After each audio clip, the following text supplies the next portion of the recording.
Oi, turma, do livro Felicidade, Onde Estará, Jesualdo Costa. E hoje a gente termina o livrinho, no último capítulo, Bem-aventurados. Jesus, nosso governador planetário, nosso mestre por excelência, logo no começo de sua permanência pelas regiões da Palestina, ao ver as multidões que o seguiam, subiu ao monte e proferiu o primeiro de seus sermões, um dos mais importantes que ficou conhecido como Sermão da Montanha.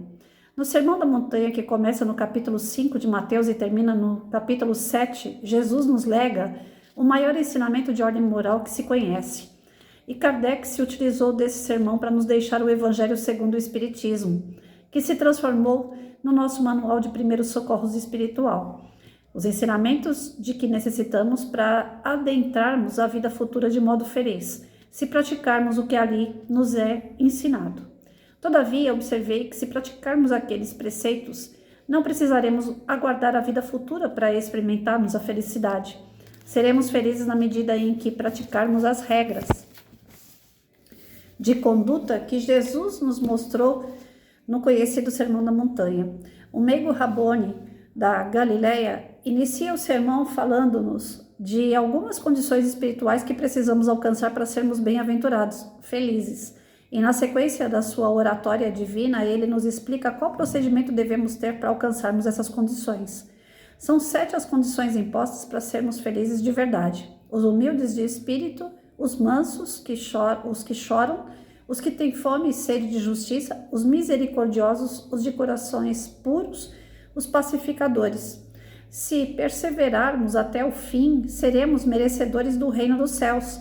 E essa será também a recompensa para a primeira das bem-aventuranças, os humildes de espírito. Por que será que Jesus não falou somente humilde, mas humilde de espírito? Porque se ele tivesse falado somente humilde, não seria o mestre por excelência que é, já que podemos aplicar a palavra humilde para explicar diversas situações. Existem humildes de situação financeira, na forma de se vestir, no jeito de falar, etc. Mas ele falou humilde de espírito. É o espírito que precisa alcançar uma condição de humildade para ser merecedor do reino dos céus. Ser humilde, portanto, não é uma aparência exterior, mas uma postura íntima. Não é ter cara de santo, mas se comportar como tal. Ser humilde é reconhecer seu verdadeiro tamanho e não querer ser além do que se é verdadeiramente. Se alguém alcançar essa condição de humildade, o reino de Deus já estará operando dentro dele. Lucas 17, 20 e 21. O reino de Deus não vem como um fato observável. Não se dirá ei-lo aqui ou ei-lo ali. Com efeito, o reino de Deus está dentro de vós. Assim sendo, o ser vive uma felicidade espiritual, independentemente da situação externa que ele atravessa. Vale lembrar que humildade é antônimo de orgulho. Onde há um, não pode estar o outro. Na sequência vem a condição de manso, e nessa palavra está contida uma série de virtudes, como nos descreve o dicionário, de índole pacífica, pacato, sereno, tranquilo. Jesus assevera que os mansos herdarão a terra e sabemos que a terra está passando por um momento de transição. Está saindo da condição de planeta de provas e expiações para adentrar a condição de planeta de regeneração. Nesse novo mundo, somente permanecerão aqueles que já adquiriram a devida condição espiritual, os mansos a que Jesus se referia. Os que ainda não a alcançaram migrarão para um planeta compatível com sua condição.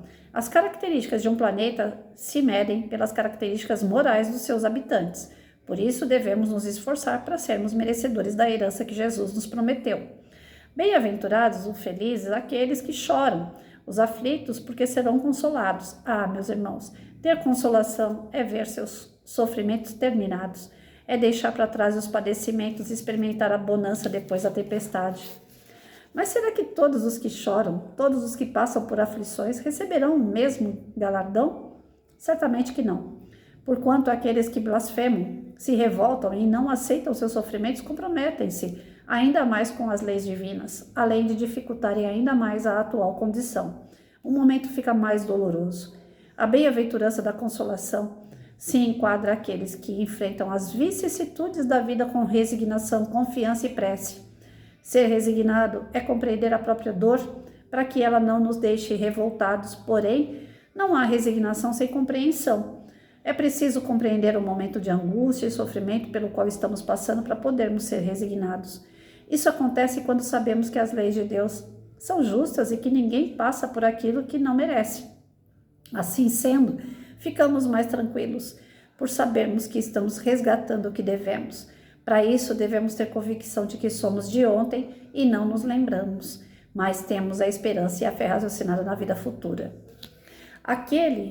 Aqueles de nós que têm fome e sede de justiça até esperam que o mundo seja justo, mas, sobretudo, procuram desenvolver essa justiça dentro deles próprios, procurando ser aquilo que esperam do mundo. Assim se alimentarão e saciarão sua sede com aquilo que eles mesmos vão gerar dentro do seu coração. Ser misericordioso é ter empatia. E ter empatia é ter a capacidade de se identificar com o outro e se colocar no lugar do outro. Um sábio judeu, em certa ocasião, falou que aprendeu a maior lição de amor ouvindo o diálogo entre dois caiçaras incultos. Por detrás de uma moita, o sábio judeu ouviu o caiçara perguntar ao outro: Amigo João, você me ama? O outro respondeu: Claro que te amo. Eu sou seu amigo? Amigo João, voltou a perguntar o primeiro: Você sabe onde me dói? João então perguntou de volta, estranhando aquela indagação: Como vou saber onde te dói? Então o amigo concluiu triste: amigo João, se não sabe onde me dói, como você disse que me ama? Naquele momento, conta o sábio judeu, ele aprendeu que amar implica saber onde dói no outro. É por isso que o amor de mãe é o modelo do amor que compreendemos na terra. A mãe sempre sabe onde dói no filho. Sem ele falar, basta chorar. Amados, como é dando que se recebe, como bem nos afirmou Francisco de Assis, os misericordiosos alcançarão a misericórdia de quem necessita. Felizes ou bem-aventurados os de coração puro, porque verão a Deus. Assim rezam as traduções modernas, contudo escreve-nos o apóstolo João em seu Evangelho 1,18. Ninguém jamais viu a Deus, e o próprio Deus em Êxodo 33:20.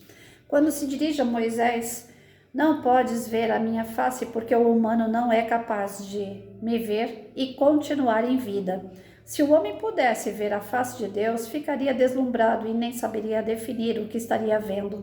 Não dá para ver Deus, mas dá para compreendê-lo. Prefiro, portanto, ficar com a tradução original. Bem-aventurados os de coração puro, porque compreenderão Deus. Lembramos agora as palavras do Mestre quando falou: Quem não conceber o reino dos céus como uma dessas crianças não será digno dele. O reino dos céus é daqueles que se assemelham a uma criança. Mateus 19, 13, 15, Marcos 10, 13, 16, Lucas 18, 15, 17. A criança é o modelo de pureza que o adulto deveria perseguir, para poder compreender a natureza divina e os mistérios da divindade, conforme perguntas e respostas número 10 e 11 do Livro dos Espíritos. A sétima das bem-aventuranças é a que se refere aos pacificadores, porque serão chamados de filhos de Deus. Porque Deus é a própria paz, mas uma paz que o mundo não pode conceber e tampouco compreender ainda. É uma paz diferente do conceito mundano. Os pacificadores são os promotores da paz, mas só se promove o que se tem dentro de si. Ninguém dá aquilo que não tem. Só são pacificadores os portadores da paz. Somos todos filhos de Deus, mas só seremos chamados assim se formos pacificadores. Como vimos até agora, Jesus nos deu o mapa pelo qual chegaremos à felicidade tão sonhada por todos nós. Para tanto, precisamos praticar esses divinos ensinamentos. Mesmo que não tenhamos ainda a capacidade espiritual, para assim agirmos, precisamos adquirir a consciência de que é necessário. Que assim seja, se anelamos uma vida feliz.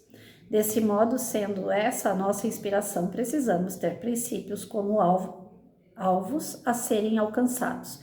Necessitamos olhar naquela direção e darmos o primeiro passo. A partir daí, o caminho vai se abrindo à nossa frente. Essas virtudes dos bem-aventurados representam ideais perfeitos que deveremos perseguir. O tempo do percurso vai depender do esforço de cada um.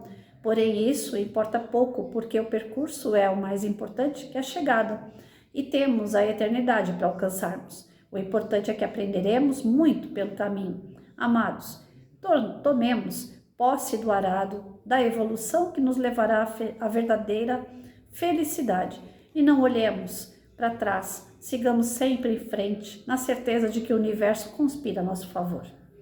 Sucesso para todos. Acabou, gente. Acabou o livrinho do Gesualdo. Essa obra que tanto nós conversamos aqui em busca dessa felicidade, né? E ele fecha com chave de ouro, né? Quando ele fala dos bem-aventurados, as bem-aventuranças que Jesus colocou no monte, né? Como ensinamentos de uma moral perfeita para o ser humano ser feliz. Gesualdo foi muito feliz aqui na colocação, porque ele disse durante o texto que Jesus colocou no monte as bem-aventuranças para a gente entrar num momento melhor, para a gente evoluir, para a gente passar por uma nova fase da nossa vida, né? Mas enquanto a gente está praticando as bem-aventuranças, concorda que a vida futura não vai ser tão mais feliz do que aquele momento que você já está praticando? Então as bem-aventuranças não é algo para o futuro, não é algo para você passar de fase, para você crescer, evoluir. Você já está crescendo e evoluindo à medida que você vai praticando, né? E à medida que você cresce e evolui, à medida que você compreende, que você se coloca no lugar do outro, que você deseja o bem para o outro, que você faz o bem para o outro, que você se torna uma pessoa pacífica, que para de arrumar encrenca com as pessoas, que para de causar na vida das pessoas. Gente, é triste demais uma pessoa que vive descontente, uma pessoa que vive reclamando, é triste demais uma pessoa que vive colocando outras, uma contra as outras, sabe? Eu convivi com pessoas de todos os tipos, dentro da área da educação, dentro de família, dentro de conhecidos, né, que pega ônibus na rua. Eu convivi, são assim, vou fazer, né, olha aqui, tô preparando já minha festinha para o final de semana, vai ser do Fork, né, e eu sou criança, desculpa. Então, assim, é uma alegria tão grande eu poder chegar nos meus 52 aninhos, porque eu já vivi tanta coisa lá atrás, nesses 50 anos, 51 para 2. Eu tive contato com tanta gente diferente, eu tive contato com pessoas pobres, humildes, ignorantes, de boteco, de droga, de prostituição. Eu tive contato com pessoas do mesmo padrão que eu, que é pobre, mas com um pouco de cultura. Eu tive contato com pessoas ricas e com excesso de cultura. Eu tive em todos os lados, eu conheci gente de tudo que é tipo, magra, gorda, baixa, alta, que fala bem, que fala mal, que lê bem, que lê mal. Pessoas que comem muito, pessoas que comem quase nada, pessoas que se importam com beleza, pessoas que não têm nem um pouco de vaidade, pessoas que falam sobre autores, pessoas que são extremamente inteligentes, pessoas que nunca pegaram para fazer a leitura de um livro. Eu lidei com tudo que é tipo de gente. E eu aprendi com cada uma, mas as mais difíceis são aquelas que gostam de prejudicar o próximo, que fazem exatamente o contrário dos bem-aventurados. As pessoas mais complicadas que eu encontrei são pessoas que não sabem se colocar no lugar do próximo. Pessoas que traíram, pessoas que mentiram, pessoas que falam mal, pessoas que querem ver o mal, são pessoas que não se colocam no lugar do outro. Eu acho que de todas as bem-aventurados que tem aqui, se tem um que realmente eu, Patrícia, vivi, tive experiência e posso falar de carteirinha, que a pessoa deve ser muito infeliz porque ela gera infelicidade, é aquela que não é uma pessoa que tem empatia. Se você quer ser feliz, não na vida futura, não no planeta de regeneração, mas se você quer ser feliz, olhe para o teu próximo como você gostaria de ser olhado. Faça ao outro o que você gostaria que fizesse com você. A receita está aí. Agora é só usar. Você quer ser feliz? Olha para o outro, vê o que ele está precisando. Dê na sua medida, na sua possibilidade, o que o outro precisa. Gente, não tem nada mais libertador do que você ser considerado uma pessoa boa. Hoje, eu sempre fiz algumas coisas, né, pequenas, né, para as pessoas, eu sempre procurei ajudar. E isso eu aprendi com a minha mãe, que era uma pessoa cheia de defeito. Minha mãe era lotada de defeito, eu sou cheia de defeito. Eu vim no mesmo lugar que minha mãe. Mas eu aprendi com ela a fazer o bem. Uma pessoa toda atrapalhada, pensa numa pessoa toda atrapalhada, era minha mãe.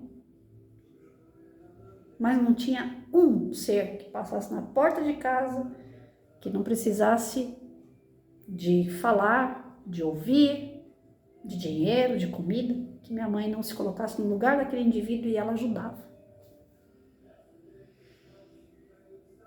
E aprendi com ela. Eu lembro que uma vez minha mãe me levou para um asilo, abrigo de idosos hoje é o nome, mas na época era asilo, né? Lá na Vila Nova Curuçá, na zona leste de São Paulo. Eu era pequenininha, minha mãe levava sacolas de fruta e ela não tinha nenhum parente lá dentro daquele abrigo. Ela sentava lá e ficava conversando com os velhinhos e dando fruta para eles. Aí às vezes ela sabia que tinha uma que gostava de batom, ela levava batom. Ela levava crochêzinho para aquelas senhoras que gostavam de crochêzinho, enfim. Ela ia conhecendo cada idoso como era, o que gostava, o que queria, e ela ia levando para cada um.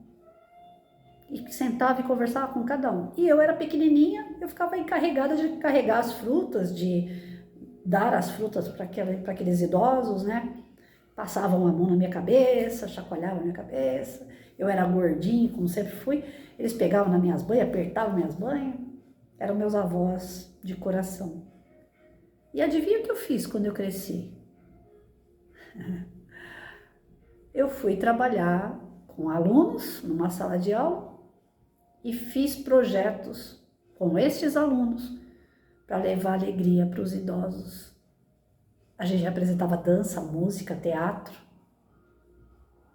Todo ano a gente ia no abrigo para fazer apresentação para os idosos.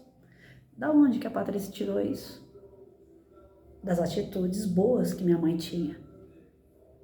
Dessa empatia que ela sentia pelo próximo, de querer ajudar. Eu segui coisas boas da minha mãe. Aquilo que ela tinha de defeito, aquilo que eu não achava que era cabível para mim, eu não peguei. Mas ela não era toda ruim. Tinha defeito pra caramba. Mas as qualidades, eu fui pegar a qualidade. O ser humano tem o hábito de ver o outro ruim e metralhar. Aquela pessoa é ruim, aquela ali não presta. Mas no fundo, lá tem uma centelha de Deus. E aquela centelha desperta em algum momento. O cara pode ser traficante, pode ser ladrão, pode ser o pinta braba, do jeito que for. Mas nem que seja um cachorro, um passarinho, um coelho, uma maritaca, sei lá. Ele tem na casa dele. Ele cuida daquele animal. Então a centelhinha de Deus está ali. Todos nós temos essa centelhinha. E quando você ajuda uma pessoa, essa centelhinha ela vai crescendo. Aí que está o grande barato. Quando você se coloca no lugar do outro, você ajuda aquela centelhinha a crescer. Ah não, tem gente que a gente ajuda, nem obrigado fala. Você que pensa. Você que pensa. Às vezes o orgulho da pessoa, mas aquilo está dentro dela. E vai crescer. Em algum dado momento ela vai esticar o braço para alguém também. Pode não ser agora, pode demorar, mas vai acontecer. Porque o exemplo arrasta, Então vamos ser bem-aventurados, né?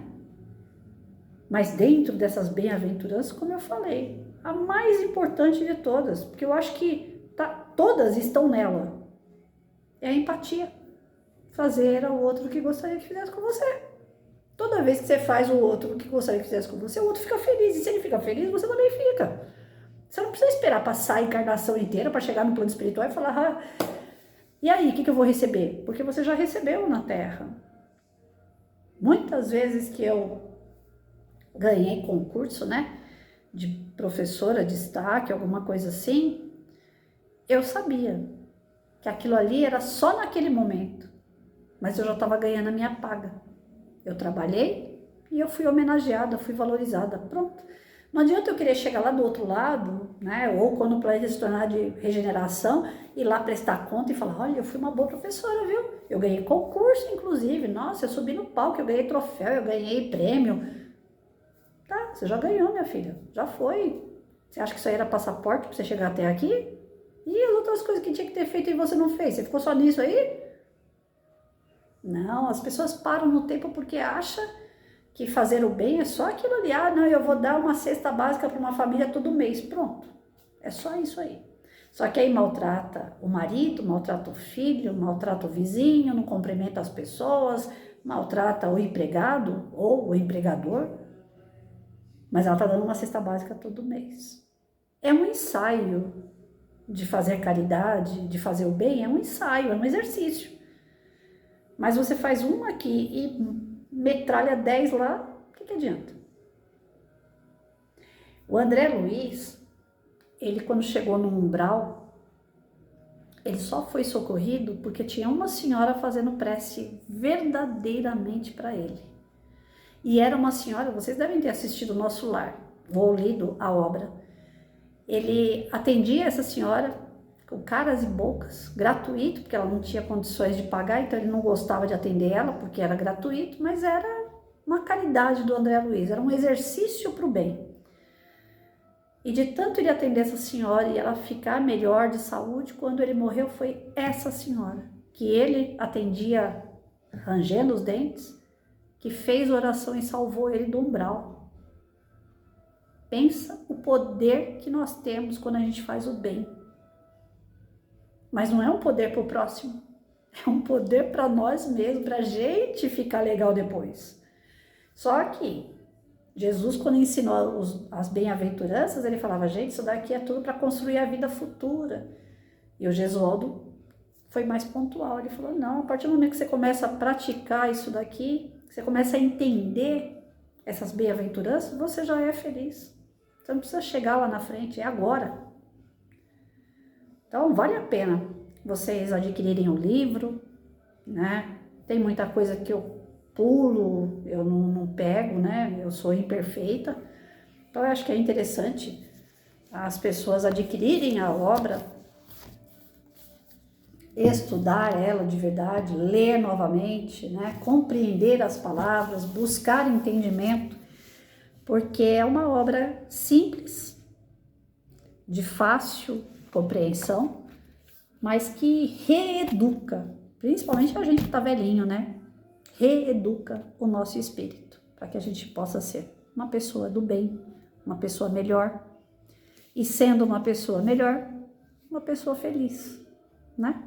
A felicidade, ela tá dentro da gente, mas a gente tem que desenvolver ela, né? Tem os bons momentos, tem as situações maravilhosas que a gente tem para viver, mas vai ter os maus momentos e dá para ser feliz nos maus momentos também, se a gente tiver compreensão do porquê daquele mau momento. Se a gente tiver a resignação de passar o mau momento, nós vamos passar bem, nós vamos passar tranquilo, em paz, e isso traz felicidade. Então a nossa felicidade está muito ligada ao nosso ser, ao nosso íntimo, às nossas atitudes, os nossos pensamentos, aquilo que nós andamos fazendo. É ali que está a nossa felicidade. Porque à medida que a gente faz, ela volta. E se não for coisa boa, vai voltar também. Então, que a gente faça o melhor para vir a felicidade. Para a gente ter bons momentos de verdade. E quando os maus chegarem, que a gente tenha a resignação e a gente passe por eles tranquilamente. Feliz, porque aquilo ali é um aprendizado, aquilo ali era um teste. E a gente está dando conta. E as missões estão sendo concluídas. E à medida que a gente conclui as missões, nós estamos ficando livres, evoluindo espiritualmente. É uma consequência atrás da outra, percebem? Tudo mediante a estudo, a prática do bem. Então, vamos lá. Arregaçem as mangas aí e mãos à obra. Tudo aquilo que nós estudamos, coloquem em prática, tá certo? Fiquem com Deus. E aí nós vamos ver uma outra obra para iniciar amanhã, que é essa Felicidade Onde Estará, do Jesualdo Costa, a gente concluiu hoje. E essa semana, como eu falei para vocês, é uma semana de comemoração para mim. Vou fazer 52 aninhos e eu tô preparando minha festinha aqui, a recepção, que eu espero que venham amigos me dar um abraço, porque não é fácil não, né? Enfrentar a comorbidade e tá ganhando essa luta aí, de poder ganhar uns extras aqui na Terra. E eu acredito, como eu falei no outro canal ainda hoje, quando eu estava estudando Palavras de Vida Eterna, eu acredito que eu tô aqui fazendo um pouquinho de hora extra, porque essa doença era para ter partido com 5 anos, né, de doença, e eu já tô fazer 8 anos com ela. Então, se eu tô ganhando essas horinhas extra aí, é porque eu tô sendo útil. É porque de alguma forma Deus fala, não, fica aí que aí você tá fazendo coisa legal. Se eu não estivesse produzindo, se eu não estivesse sendo útil, eu tenho certeza que aqui eu já não tava mais contando história. Então, se Deus me permite que eu comemore esse dia junto aos meus amigos, a minha família, né? Aqueles que vão vir aqui na minha casa, os que não vêm, mas que eu sei que de uma maneira carinhosa vai estar presente. Se eu tenho essa alegria, essa felicidade, é porque eu creio, né, que eu tenho feito por merecer. Então, eu não sou perfeita, sou cheia de débitos, sou cheia de imperfeição, mas eu tenho um coração, eu acredito, né, que eu tenho um coração bom. E Deus enxerga isso. É aquilo que você sente de verdade. Quem é você de verdade, o Criador sabe. Então, seja alguém do bem. Eu, pelo menos, estou falando de carteirinha, vale a pena. Vamos encontrar essa felicidade e praticar, gente. Tem 1000 formas para isso acontecer. Ela está dentro de nós. É só desenvolver. Mas para isso estudem. Estudem firme mesmo. Peguem. A gente estuda tanto, né, física, química, matemática, para ter um emprego, né? A gente precisa ter felicidade. Então estudem. Estudem que a gente consegue.